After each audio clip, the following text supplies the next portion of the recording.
No, it's working. Okay, so just some housekeeping first. Next week there'll be a shir, but after that we're going away for Pesach, and we'll be away for, I'm not really sure because my kids are in charge of the tickets, but I think it's either 2 or 3 Tuesdays. So I'll get Joe to put it on the chat. But next week there is a shir. So tonight there are a couple of things that are relevant to what we should learn. First of all, there's the week Sedra, which that's what this year is on, the Chassidus of the week Sedra. But it's often nudged aside by a Yontif that's coming up, because we have a mitzvah to learn about a Yontif a month before. That mitzvah is really focused on learning halakha. This isn't a halakha shir, so I'm not going to do any of that. There'll be plenty of that in all the shuls. There'll be Seder rehearsals and how much matzah you've got to eat and how much wine you've got to drink, and there'll be plenty of that. But there is a sikha from the Rebbe in volume Vov. It's the second sikha on Parshat PEKUDEI, where the Rebbe considers a series of things that we're going to see, and it runs into another sikha of his, which is about understanding something very important and very exciting and very personal about Pesach. So, but we can't get to that without going through the first part. So, L'chaim, we'll start with the Sedra. This week's Sedra is Parshat PEKUDEI, and it's the last Sedra of the Chumash Shmois, the second book of the Chumash. And very often, in most years, this Sedra and the last Sedra are joined together. So Vayakel and PEKUDEI are usually joined together, as are Truma and Tetzaveh. There are 4, you need to know this before we start the journey, these 4 last Sedras of the Chumash Shmois are about what is apparently one of the most boring things to learn, because you sit there and learn it and you wonder, what has this got to do with me, a Jew living in Australia, 2025? And I have to tell you that is sadly a conclusion that you would come to if you didn't learn any Chassidus. If you learn Chabad Chassidus, and the Rebbe's Chassidus in particular, not only are these 4 Sedras relevant, but they are particularly personal and particularly illuminating for oneself. And I encourage everybody to spend as much time as you can with the concepts that we're going to learn tonight. Everybody was talking before this year about walking on the beach, walking not on the beach. You go for a walk for an hour, save some time to think about some of these concepts, because they are really, really important, and in the way that they run into Pesach, you'll see how really important they are.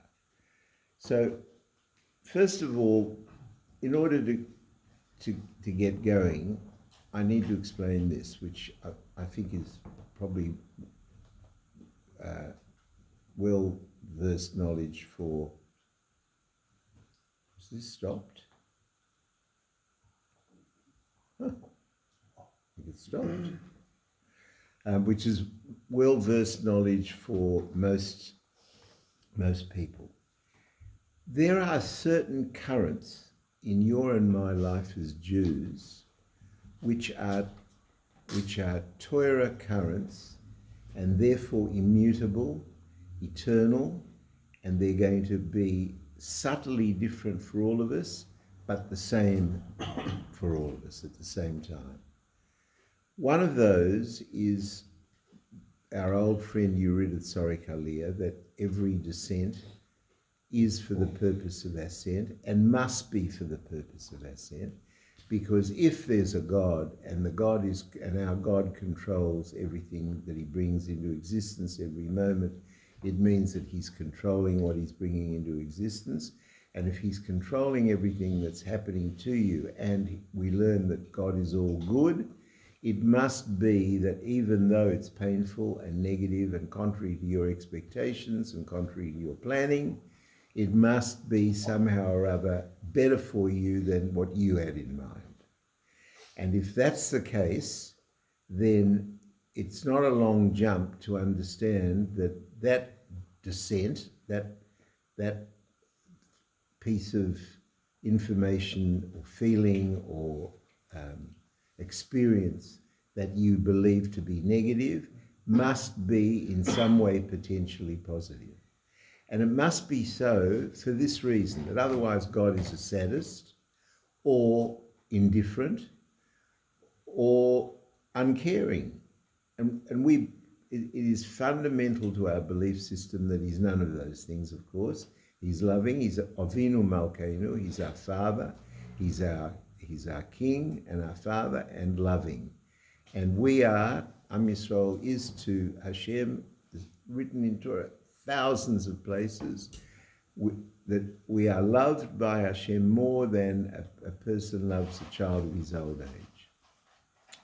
So, Yuridit Sorikalia we have on board together, every descent being for the purpose of ascent. Now, the mechanics of that, you have to understand, is another current that all Jews share. And again, it depends, some of it is stronger than others in other people, it's more noticeable than others in other people. But that is the concept of Golus and Geula. Golus means exile, Geula means redemption. Every Jew lives with it's like the tide going in and out of the shore. Every Jew lives with a period of Golus and a period of Geula. And you should know that there are decades in which you notice the Golus more. There are times when you notice the Geula. But at its deepest and most profound level, you should know it is every day. Every day we have Golus and every day we have Geula. And that's why in the davening, by the way, we are required to mention the Yetzias Mitzrayim every day in the davening. Yetzias Mitzrayim meaning that escape from Egypt. Now, for the purpose of the tape, I don't need to say this in this room with everybody at the table, but for the purpose of the tape, when we talk about Yetzias Mitzrayim, the leaving of Egypt, Egypt is the English translation of Mitzrayim. It's a nonsensical translation because Mitzrayim comes from the word Meitzah, which means blocked, restricted. Yeah, restricted. So this concept of being in Golus and having a Yetzias Mitzrayim every day is part of our spiritual DNA. And if you don't get that, a lot of your life is much more puzzling than if you do get it. So armed with just those two currents, that every Yerida is Sorik and Aliyah, and every part of your life is going to be a cross between Golus and Geula and why, as I'll try and come to, it makes an enormous difference in your perspective. So,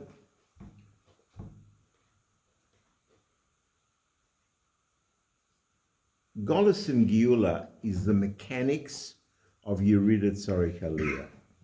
Yuridit Sorikalia is a statement about what is happening to you, and that it is a negative which is presented to you for the purpose of your growth, of my growth.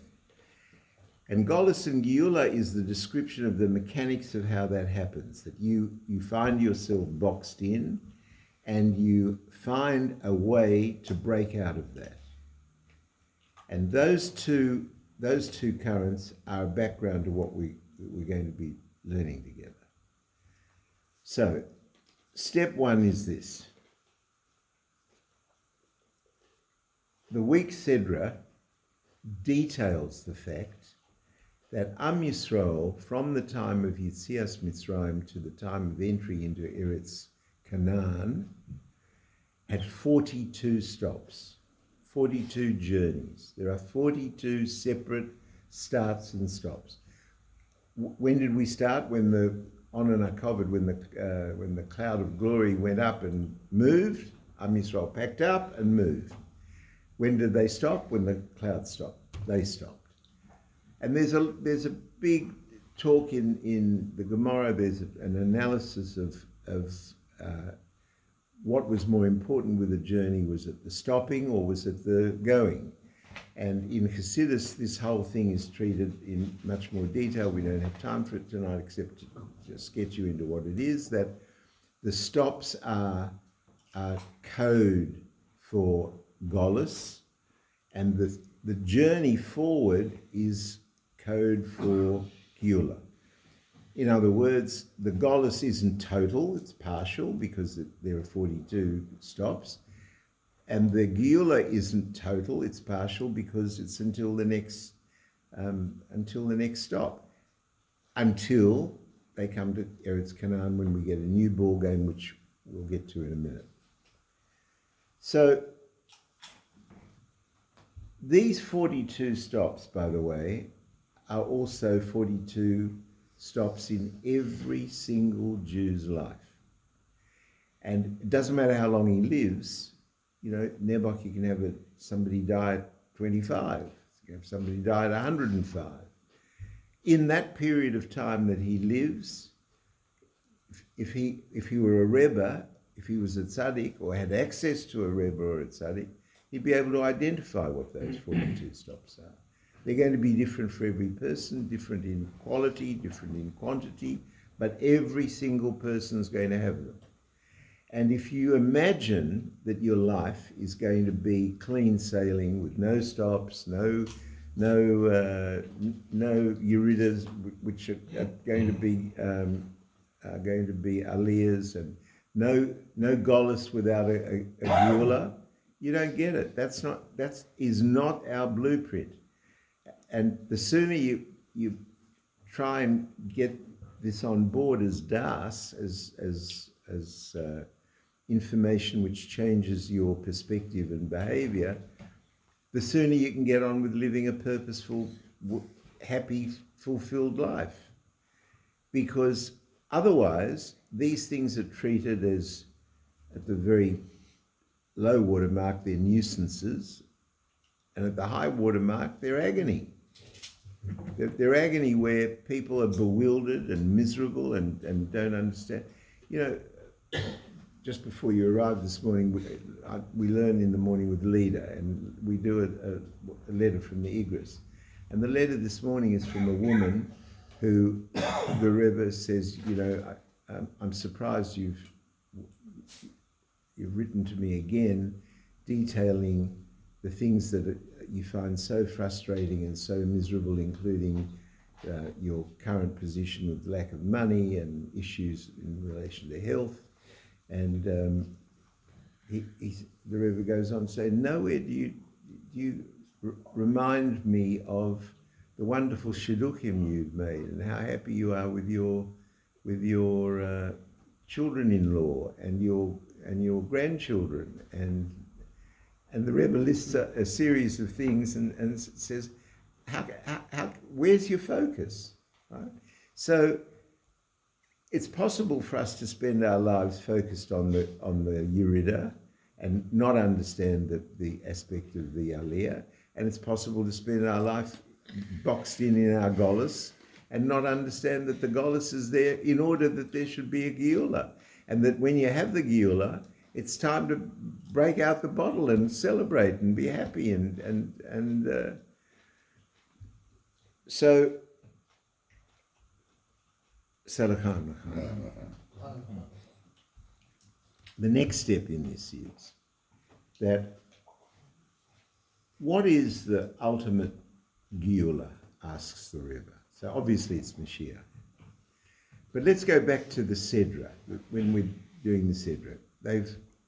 Am Yisrael has had its Yitzias Mitzrayim. That's what Sefer Shmos is all about. The exit from bondage and the entry into Eretz Canaan, which is they're going to make into Eretz Yisrael. And the whole point of the journey, with its 42 stops, which means your and my journey with our 42 stops, is to build the Mishkan. That's the whole point. Why? Because by building the Mishkan, we finally have Hashem's Giloi, revelation, in nature. Palpable, touchable, feelable. So there's a sequence of godly revelation, and the sequence goes like this. First of all, there's a revelation in understanding why Am Yisrael went into Mitzrayim in the first place. Why did we go into Mitzrayim in the first place? So these are all shirim on their own, but just bekitza so that everybody's on the same page. We went into Mitzrayim because you can't have an aliyah without a preceding Yerida. And we were about to get one of the great aliyahs in history, which is Matan Torah, getting the Torah from our God, getting an instruction manual on how to live for the next 3,500 years until Mashiach comes. And in order to do that, there has to be it can't start without a Yerida. So what was the Yerida? The Yerida was, the word is properly translated into English as a descent into Egypt. Well, it's a descent into Mitzrayim, into bondage. Now, the next level of Giloi, of godliness, is when we left Mitzrayim, when we broke out of that bondage. So that's stage number 2. The next big Giloi of Elokus, revelation of godliness, was the 10 Commandments on Har Sinai, when 3 million people saw and heard God's presence. Don't take this lightly. This is the only time in history when, if God spoke to humanity, there were witnesses. Yoshka may have spoken to God. We don't have to believe it. We don't have to disbelieve it. He says he did. Maybe he did, maybe he didn't. Muhammad spoke to God. Maybe he did, maybe he didn't. Buddha spoke to God. Maybe he did, maybe he didn't. But you can't argue with the fact that 3 million people, men, women, and children, bear testimony for 3,500 years without any, and have it written down, and there is no argument whether you're in Ceylon or New York or Greenland or Iceland or England or Wales. No Torah is different to another Torah. Yeah. So this is absolute, we have absolute continuity. We have continuity, but also support by evidence. Unanimity. Yeah. So that's the third level of revelation of godliness. Now then when the Torah is given to us and revealed, and godliness is revealed with that, comes our primary first mitzvah after that, which is, build me a mikdash. Oso li mikdash v'shochanti b'soicham. Make me a mikdash, make me a sanctuary, and I will dwell amongst you. Now, it doesn't say I'll dwell in it. It doesn't say that. It says v'shochanti b'soicham, which means I'll dwell in you. And we know that and the Rebbe explains this in many, many places, that everything in Kedusha, everything in Torah is permanent. So how do you understand that we don't have a Mishkan anymore and we don't have a temple anymore? So the answer is we do, but it's in the heart and soul of every Jew. So the mitzvah becomes, build me a place for revelation in you and in me, in our heart and souls. And then the final revelation of godliness is that once we have that, we have the avodah in the Mishkan, the work, the bringing of offerings, which maybe we'll get time to do next week. Next week's Parshat Vayikra, so we'll do it next week. But what these offerings are, Bekitza, so that everybody understands, it's a terrible translation to say sacrifices. A korban isn't a sacrifice, it's an offering. And we bring the offerings from us. What does that mean? It means that at some time in your life, in a year of your life, in a month of your life, in a day of your life, hopefully in an hour of your life, you stand naked in front of your God and you look at yourself and you truthfully assess how you're going. And if there's improvement, you resolve to improve. And if you've gone backwards, God forbid, you fix it. That's what tshuva's about. Tshuva is an unbelievable energy. It's not the time for it tonight, but and you suddenly begin to take on a life where the perspective of that life has much less to do with putting out the garbage or fixing your car or fixing your kids' teeth. These are all static that we all have to live with.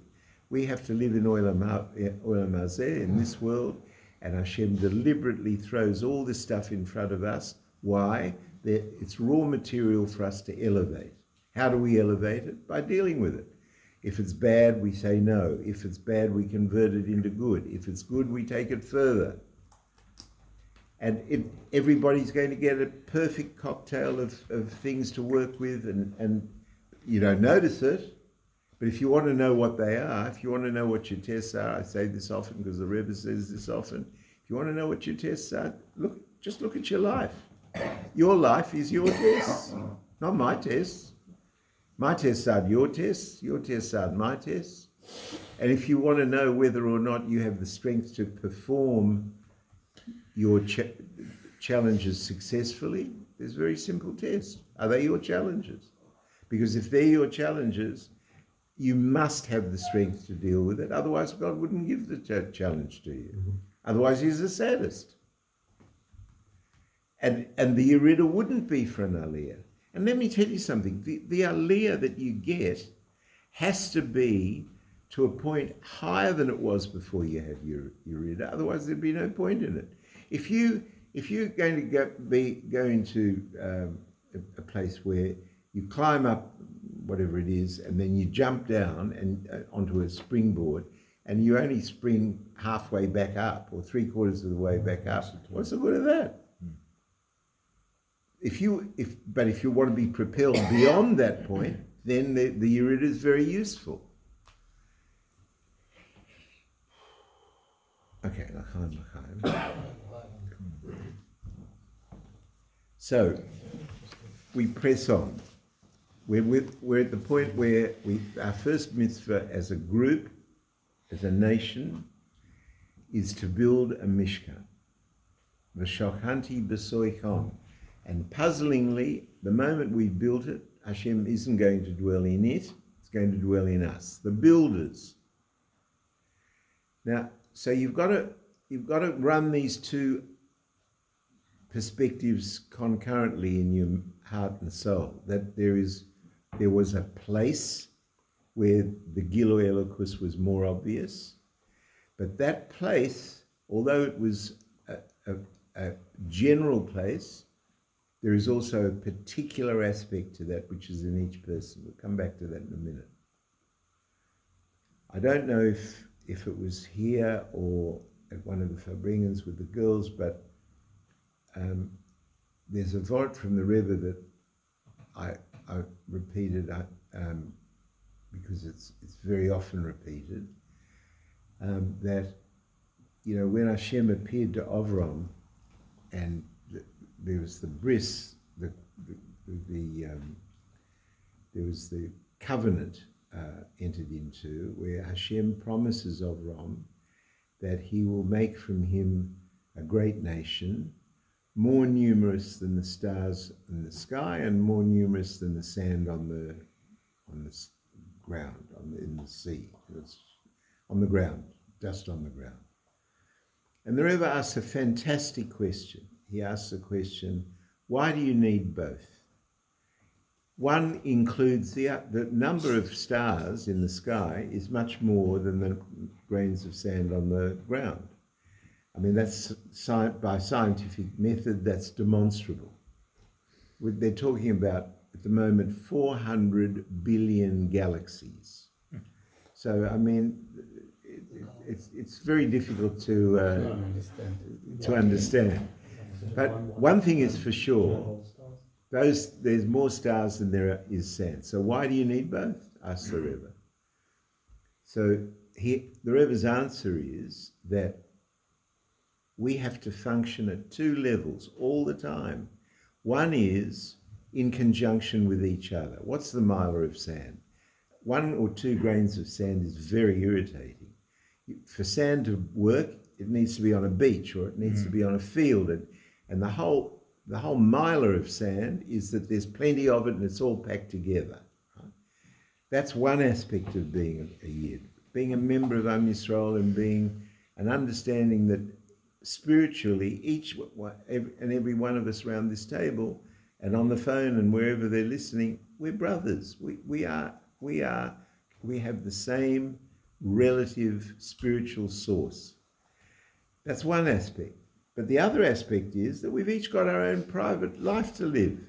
And each have our own Yerid of Tzorik Aliyah, and we each have our own Golus and our own Geula, and we each have our own set of tests. And God is unfortunate, well, I shouldn't say unfortunately, you can't say that, but he's very, very inventive in the tests that he gives people.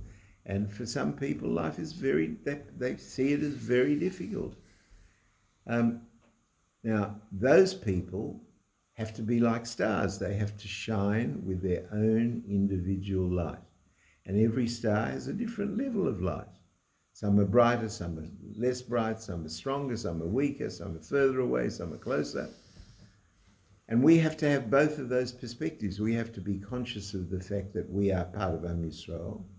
And as part of Am Yisrael, we have a group duty to one another and to the rest of the world. And then individually, each and every one of us have our own golf score to write down. Each one of us plays our own game with our own tests and our own triumphs and our own failures. Different handicaps. This thing keeps stopping. I'll be in trouble. Oh, you've got this one. Yeah, that's working. That's working. This one keeps stopping. I don't know why. I don't know. That stopped, hasn't it? Now Maybe started there's not again. enough space there. No, it's a new bloody phone. That's the problem. So I we'll can check it up, put it, but don't worry. I I think send it's- it to him, Robert, Huh? and he distribute after. He It's can't. what his name, Yossi Kremnizer. Okay, all right, we'll try. Don't worry about Okay. it. He ran out of space. That's Okay. why it's all the time. Okay. We're talking about the stars. No, the telephone ran out of space. Yeah. Okay. See, now it's stopped again. Ran out of space. You know what? No, when the light goes off, it goes off. See that? That's your another phone. Huh? It's a brand new phone. That's your another mobile. Maybe not enough power, the battery. Check it. No, brand new. No, but the I battery- checked it, but I filled the battery up before we came. It's full. Some extra tech lessons. Right? Extra tech lessons. Yeah, that's right. Okay, so It's another challenge.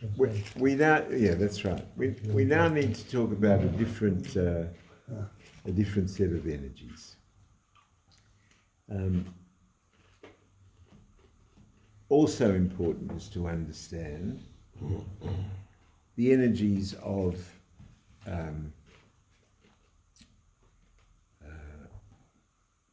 Esrusula Lasata and Esrusula La'ela. I'll translate. They are Aramaic words for an energy from below to above, or an energy being poured down from above to below. And that is an equal challenge for a Yid, because, again, these two forces are both necessary. It's working? These forces are both necessary. What does that mean, that they're both necessary? There are times when we have a giloi from Hashem to us, and let me give you an example. An example is a miracle. Kriyas Yam Suf. Now, there are two types of miracles.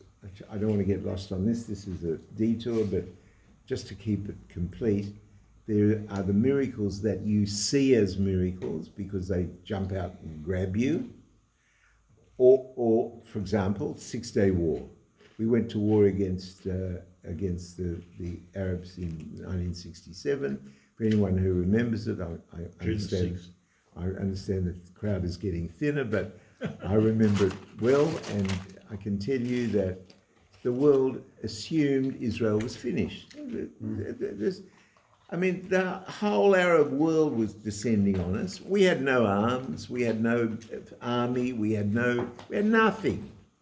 And in 6 days, they suddenly turned around and ran away. And if you talk to any of the people who were actually in the war, and Rabbi Cantor, who was my first teacher, had a friend who was there. He'd never shot a gun in his life, right? And every time he shot, he was successful. Hit the target. There was a guy. He had a friend who was driving a tank. We had 8, 9 tanks, whatever it was, right?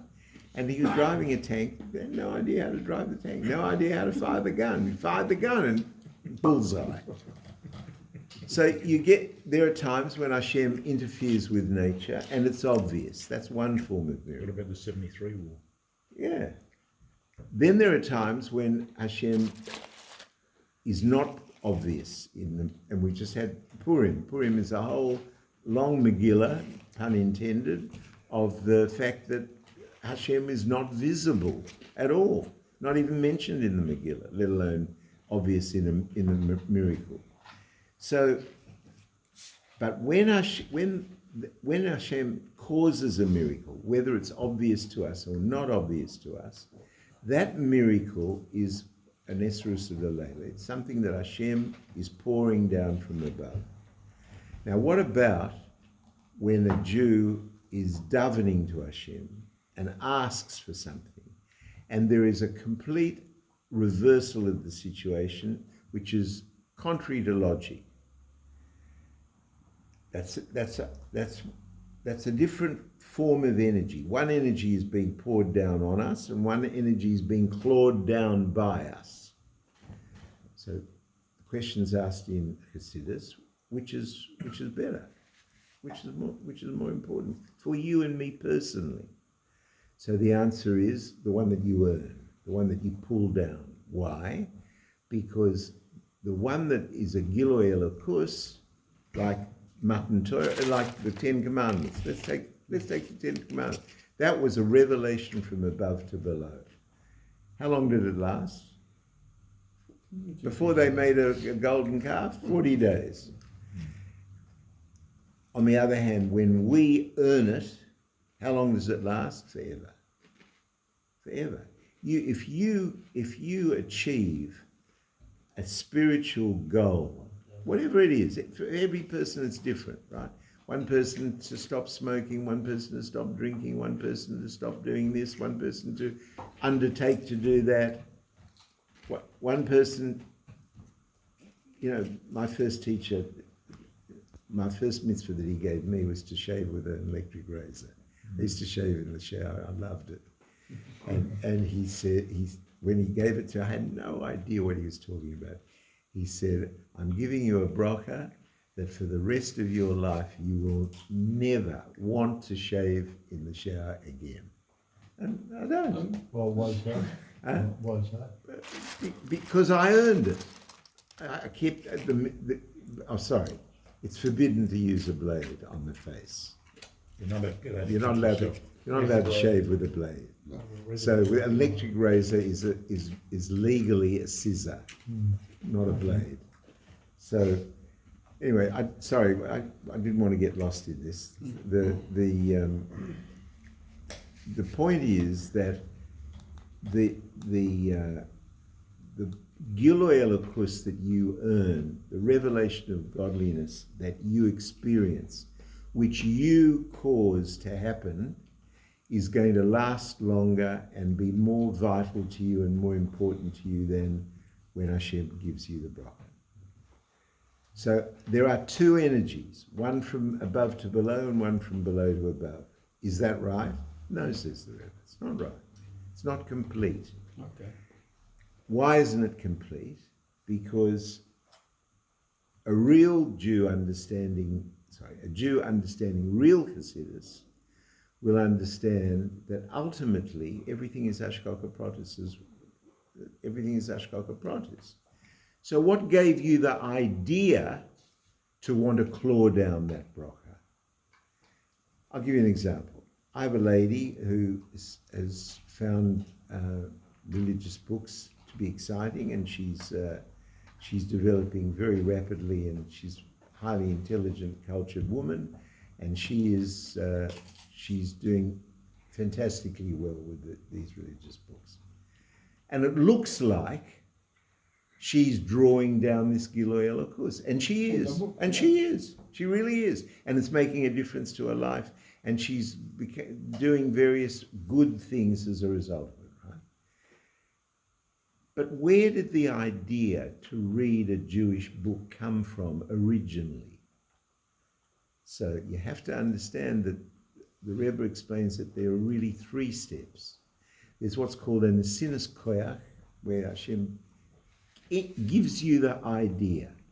Then you merit to, if you merit, you work with the idea, and because you've worked with the idea, you get a Giloi Elokus, and you get and your life gets better because of it. Okay. It's forbidden in halakha to flatter anybody, right? You know why? It's Genevas Das. We haven't got time to go into this, but I wanted to. But for you guys to come out on a Tuesday night, and let's talk as a group, for 37 years, there have been at least this many guys at the table. For you to come out on a Tuesday night without the television, without your partners, without leaving your children, leaving your safety zones, to come and listen to Torah every week, week in and week out, where does this? Got inspired by you. Not inspired by me. That's no good. Why you do it is because you, by making that effort, have a private Giloi Elokus. That's the reality. You may not recognize it as such, but you if you say feel inspired, this is a vehicle. If you put in the effort, Hashem is going to reward you. And that reward is commensurate to your effort. And it depends how hard it is for you. For some people, it's very hard. And therefore, they'll get a very big Giloi Elokus. Some people, it's not so hard. And, they don't understand what you get excited about because they haven't put much into it. But to start off, to give you the idea to come and do it, that's Hashkoka Protis. That's divine providence. So there are really three steps. There is the Nesinus Koyach coming from Hashem. Then you pick up the football and you say, okay, I'm going to run with it. And you run with it. And then you get to the touchline, and the touchline is meaningful to you. Excuse me. And that's what the Mishkan is, explains the Rebbe. The Mishkan is the combination of a group place for a group for a Gilui Elokus to us as a nation, but equally and vitally importantly to each and every person individually, because that is a corresponding perspective that you have to have. Now, l'chaim. So we're quarter of an hour to go. I'm coming to the main part of the. I want to talk to you for a moment about Pesach. Not halakha, although we need some halakha to begin with, but to understand what it is that you and I as a Jew are expecting to achieve by Pesach. You know, it depends what level of learning you have and what level of perspective you have. For some people, they don't even go to a Seder, never. There are fewer and fewer people.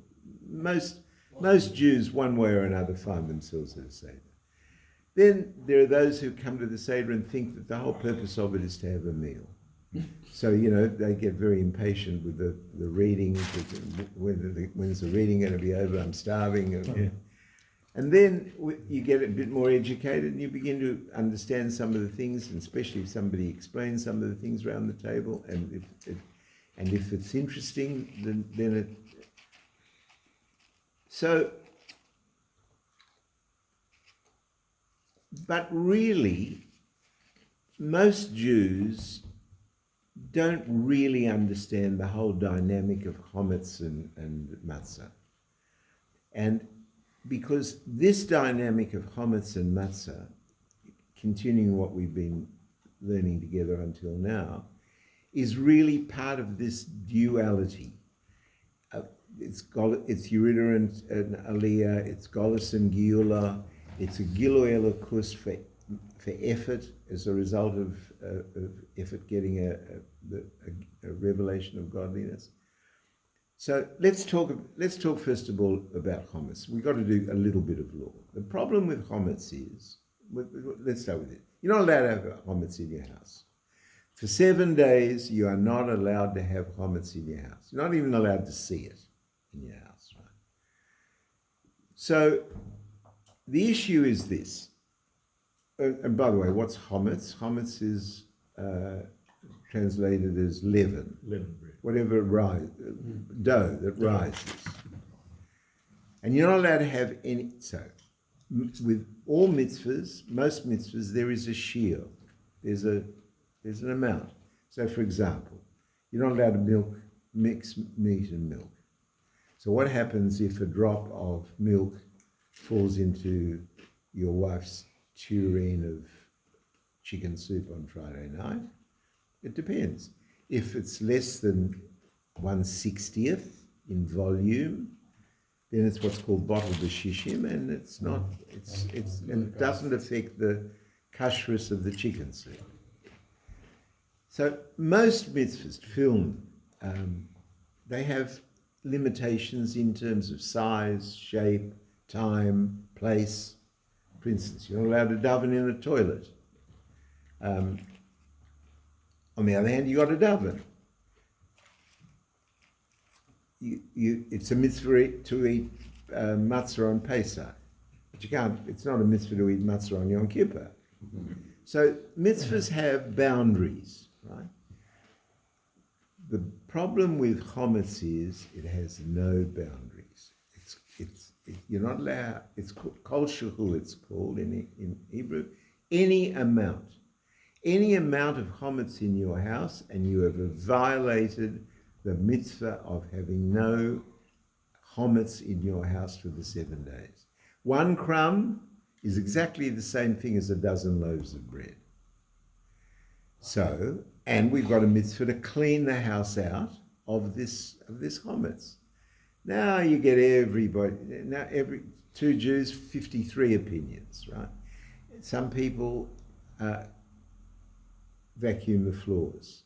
Some people go a bit further and check the cupboards. Some people, But if you do it properly, I'll give you an example. You've got small children in the house. We don't anymore, but say you do. You've got to go through all the children's pockets, because how do you know that they haven't had a biscuit, that they've come home and that children don't empty their pockets? No. Couldn't care less. So a dutiful wife and husband who are interested in keeping the mitzvah properly are going to have to empty all the children's pockets and do. I mean, there's one guy in Sydney, I'm not going to tell you his name, of course, who's so insane about this, he washes the ceilings. There's a rabbi in Sydney who, and his wife once fell down doing it and nearly broke her back. Silly. Yeah, ceilings, washes the ceilings. Is that That's a Meshuggah? divine providence. Okay. What about the walls? All I'm telling, It's a divine providence. oh, I'm sure they do the walls, yeah. Anyway, so everybody has to find their own standard and what they can manage, and each year it should be a little bit better, and et cetera, et cetera. But the fact is that you're not allowed to have chametz in your house. So what do you do about it? What do you do about the chametz in your house? So there are actually 3 stages. The first stage is that you look for it, you search for it, and then you destroy it, you get rid of it. And how do you get rid of it? You burn it on the morning of Seder night, right? Burning it is the last step. You've got to get rid of it. You're not burning one little bit of it and leaving others in the house. You find you've cleaned the house out. The last of the chametz you then prepare and you burn it. You get rid of it. So step number 1 is you get rid of the chametz. Step number 2 is you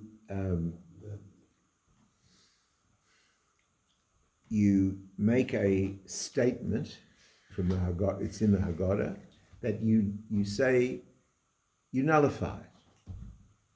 If you don't own the chametz, then you don't own it. It's not yours. You shouldn't burn Huh? it. You should not burn it if it's not yours. No, that is yours. Okay. The one that you burn is yours. But you make in case you've forgotten something, if you give it away and declare it to be ownerless, then somebody can come and take it because it's ownerless. But you have now used a fully legal way of not having any chametz in your house. Sell talk away.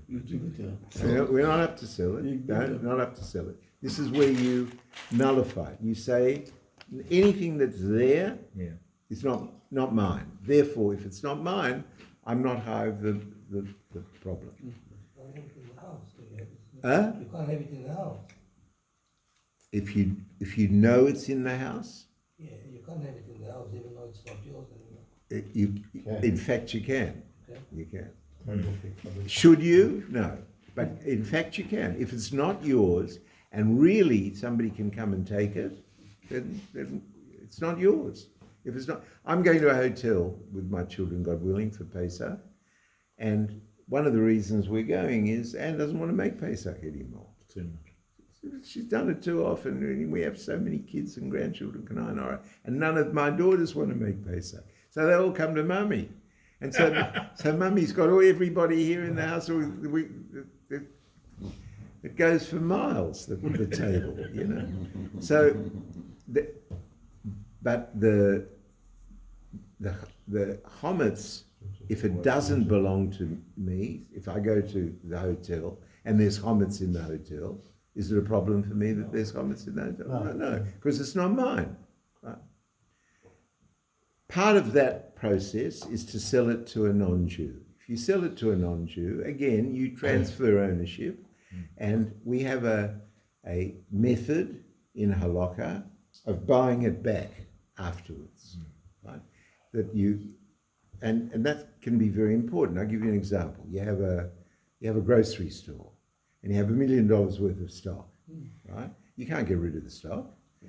On the other hand, you can't own it, and you don't want to give it away, so you sell it to a non-Jew, and he pays a deposit, and after it's finished, you buy it back.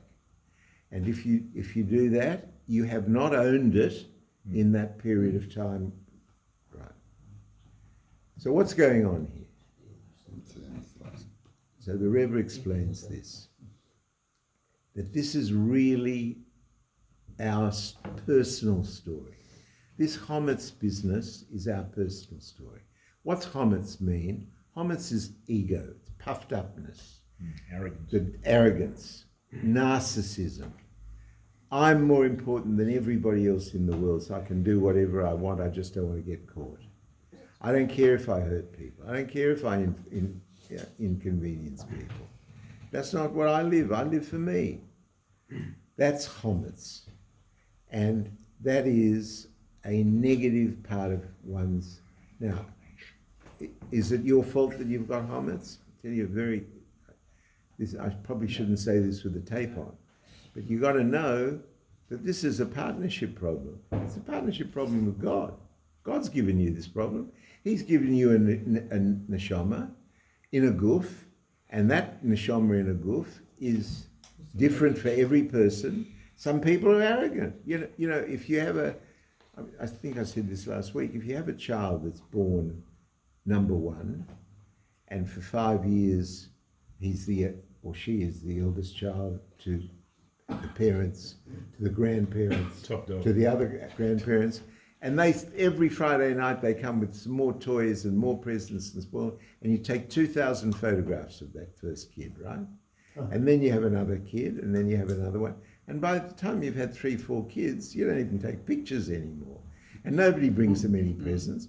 Now, can you expect the kid number 1 and kid number 4 to have the same level of yeshus? You can't.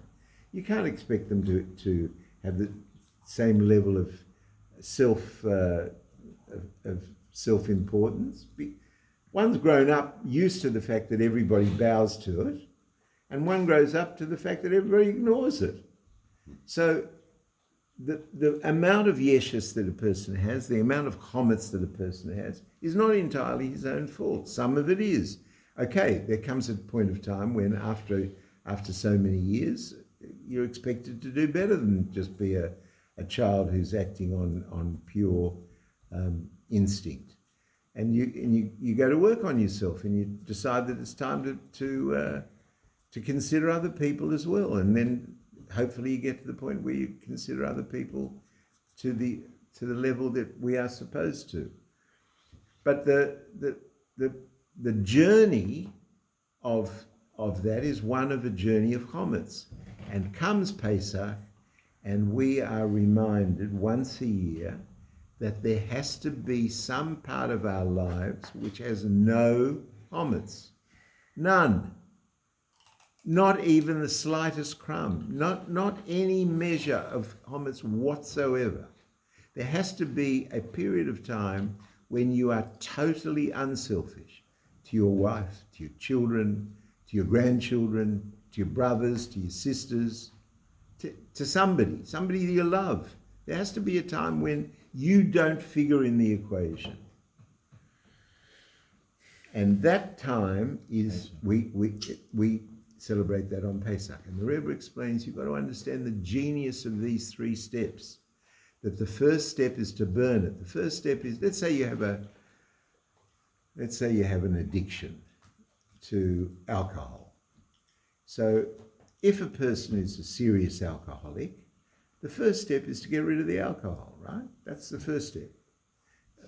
I'm not talking about burning it, I'm talking about getting rid of it. It's got to get out of the house. You've got to get rid of all the bottles. You can't have any bottles in the house. Drink a lot. Hide some. So once you've got rid of that's step number 1, and it's very important, because without the alcohol you can't drink it. No, then you haven't got rid of it. But step number 2 is that you have to nullify it. Now, why do you have to nullify it? The Rebbe explains this, that if you don't, you're going to spend all day thinking about those bottles that you've got rid of. You're going to think about it all day. You're going to have problems with it all day. You're going to have the the natural desire to go back to it all day. You're going to lament them. You're going to rethink. Maybe it wasn't clever. Maybe I need it. Maybe it's this. Maybe that. And you're going to waver, right? How do you do that? You nullify it. How do you nullify it? You train yourself. This is very difficult. Listen, I suppose recovering alcoholics will find it very difficult. How do you nullify it? You make a program for yourself before you throw the bottles out of what to think of when you think of alcohol, so that you can switch channels and switch activities. So, for example, if you say, every time I think of alcohol, I'm going to Walpa and I'm going to help sick people there, or I'm going to take food to somebody for Shabbos and I'll help cook it, or whatever it is that you do that completely is the opposite of self-indulgence. That's how you nullify the chametz that you've already thrown out. Because throwing it out on its own isn't enough. Throwing it out on its own is going to leave you ready to think about it over and over again. But once you've thrown it out, once you've made it ownerless, once you've given it to somebody else, you've got to buy it back. Why do you have to buy it back? Because it's not only not forbidden not to eat chametz the rest of the year, you have to eat chametz the rest of the year. Shabbos we eat 2 loaves, we take 2 loaves and we make a bracha. Why? Because there is a necessity to enjoy God's bounty and elevate it. That's why Jews can't be vegetarians. I've got bad news for you. Jews can't be vegetarians. You're not elevating an animal. The whole reason that we eat meat is because the meat is eaten the grass, which is grown in the ground, and we've elevated the ground and the grass and the animal into our flesh and blood to learn Torah and do mitzvahs. That's why we eat meat. Yes. That's what the kettle eats. That's right. So this process of elevation is holy work. That's what our job is, to make a dira b'taktoinu, to make a dwelling place for Hashem in this world, in the physical world. So in order to do that, you have to work with all the tests that Hashem gives you. Every Yerida, Tzarek HaNaviyah, every Golus for a Geula, every test for yourself is a meaningful exercise. Once a year, you got to give that away. Once a year, you have to decide that you are zero. You have no importance whatsoever, and you have to learn to live with that for 7 days. Not easy, but after that, you got to buy it back, and not to be a chazar, not to be a pig, but to work with it.